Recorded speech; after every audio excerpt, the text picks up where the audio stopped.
Assalamualaikum warahmatullahi wabarakatuh.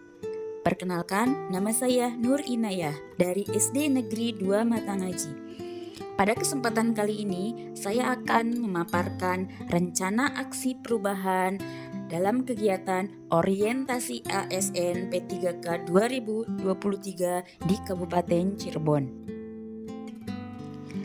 Latar belakang dari rencana aksi perubahan yang akan saya laksanakan, yang pertama itu rendahnya motivasi belajar peserta didik di kelas 6 dalam pembelajaran.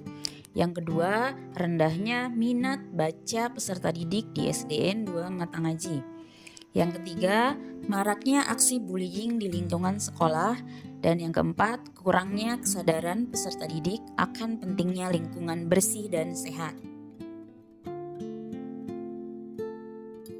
Maksud dan tujuan dari rencana aksi ini yang pertama, meningkatkan motivasi dan semangat belajar peserta didik di kelas 6 SDN 2 Matangaji.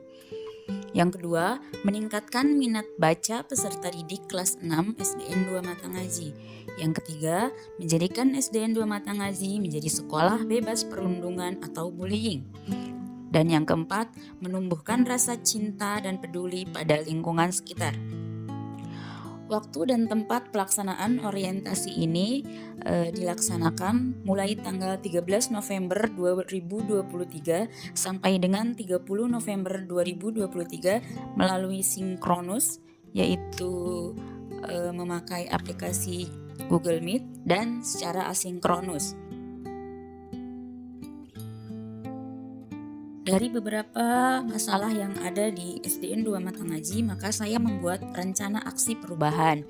Yang pertama, penerapan teknologi atau digitalisasi pembelajaran untuk meningkatkan motivasi dan semangat belajar peserta didik di SDN 2 Matangaji. Yang kedua, penguatan literasi untuk menumbuhkan minat baca dan meningkatkan kemampuan peserta didik. Yang ketiga, kampanye anti perundungan di lingkungan sekolah. Yang keempat, gerakan cinta lingkungan sekitar atau GENTAR. Matriks dari rencana aksi perubahan yang pertama yaitu tentang penerapan teknologi atau digitalisasi pembelajaran untuk meningkatkan motivasi dan semangat belajar peserta didik di SDN 2 Matangaji. Tahapan kegiatannya yaitu penerapan teknologi digitalisasi pembelajaran untuk meningkatkan motivasi dan semangat belajar peserta didik di SDN 2 Matangaji.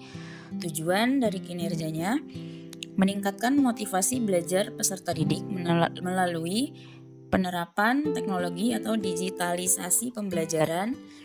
Yang kedua, meningkatkan kompetensi guru dan peserta didik dalam penggunaan teknologi informatika dan komunikasi. Yang ketiga, dengan pemanfaatan teknologi diharapkan kegiatan pembelajaran di kelas 6 menjadi lebih menarik dan peserta didik menjadi lebih aktif dalam kegiatan belajar. Indikator pencapaiannya yaitu peserta didik mampu mengoperasikan Chromebook untuk pembelajaran. Lalu peserta didik juga mampu mengerjakan soal evaluasi digital menggunakan aplikasi Quizizz, Wordwall, ataupun Google Form. Waktu pelaksanaannya itu dimulai dari bulan Juli 2023 sampai dengan Juni 2024. Rencana aksi yang kedua yaitu penguatan literasi untuk menumbuhkan minat baca dan meningkatkan kemampuan peserta didik. Tahap kegiatannya yaitu penggunaan media pohon gelis dan daun literasi untuk meningkatkan minat baca peserta didik.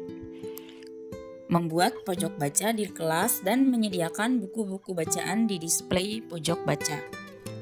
Lalu, kegiatan kunjungan rutin perpustakaan dan membaca buku di pojok baca. Tujuan dari rencana ini yaitu meningkatkan minat baca peserta didik dan meningkatkan kemampuan literasi peserta didik. Indikator pencapaiannya, yang pertama, meningkatnya kemampuan minat baca dan literasi peserta didik. Yang kedua, terlaksananya pembiasaan budaya membaca 10 menit sebelum dan sesudah pembelajaran di kelas. Yang ketiga, terlaksananya kegiatan kunjungan rutin perpustakaan dan membaca buku di perpustakaan sekolah.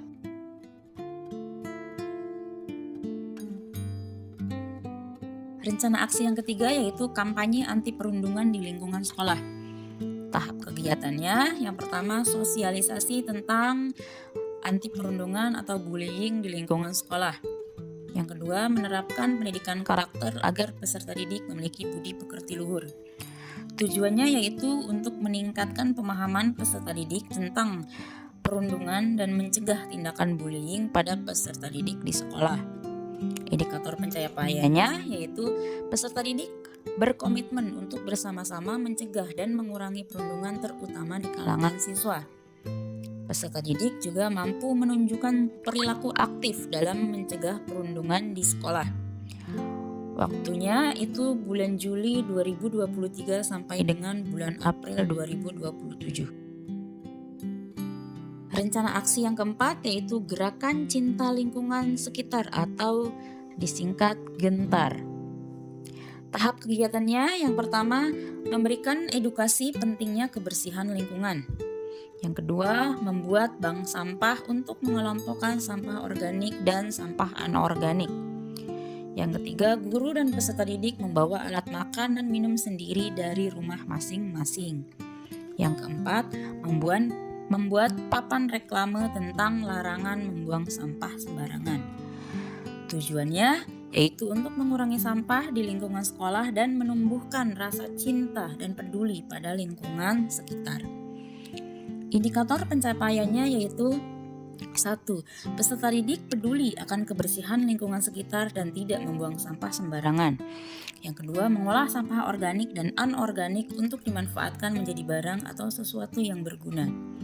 Yang ketiga, peserta didik membawa alat makan dan minum sendiri dari rumah, tidak menggunakan kantong plastik saat jajan di kantin sekolah. Waktu pelaksanaannya yaitu bulan Juli 2025 sampai dengan Juni 2026 dan berlanjut hingga 2027 sampai hasilnya maksimal. Tugas pokok guru. Berdasarkan peraturan pemerintah nomor 19 tahun 2019 tentang guru, bahwa guru wajib melaksanakan beban kerja mencakup kegiatan pokok berikut. 1. Merencanakan pembelajaran atau bimbingan. 2. Melaksanakan pembelajaran atau bimbingan. 3. Menilai hasil pembelajaran atau bimbingan. Keempat, membimbing dan melatih peserta didik. Dan yang kelima, melaksanakan tugas tambahan yang melekat pada pelaksanaan kegiatan pokok sesuai dengan beban kerja guru. Kesimpulan dari kegiatan rencana aksi yang saya lakukan yaitu berdasarkan matriks rencana aksi perubahan yang akan dilaksanakan di SDN 2 Matangaji, diharapkan dapat meningkatkan minat baca peserta didik, kegiatan pembelajaran lebih bermakna dan menyenangkan sehingga kualitas pembelajaran semakin meningkat. Selain itu, dengan adanya penerapan pembelajaran berbasis digital, diharapkan peserta didik lebih aktif dan termotivasi dalam kegiatan pembelajaran.